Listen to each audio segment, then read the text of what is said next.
Hello great people, welcome to my channel. I hope you're doing great. While you're here, remember to click the subscribe button just below this video. Alright, I'll be teaching you something new today.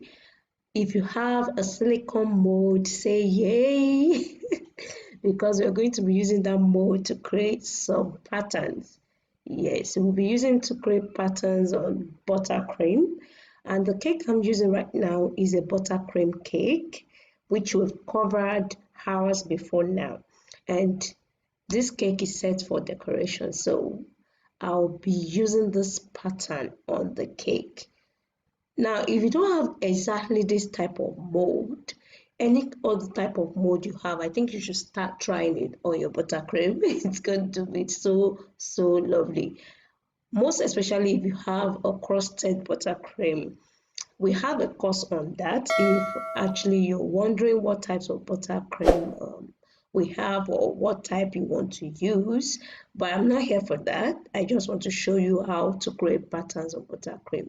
All you need to do is let your buttercream covered cake set. Just wait for like 2 hours or more than. If you can wait till the next day, yes, you can do that. And then press gently your silicone mold. You don't need to dust it, you don't need to do anything with the mold. Just press it gently. It's going to imprint the designs of the mold on your buttercream and you're going to like it. So it's so lovely if you can try out this pattern. That's what I want to show you. So if you have any silicone mold with you, bead mold, flower mold, whatever it is, I think you should try it out and let me know in the comment section if you're able to get it right. Thank you for watching and remember to subscribe.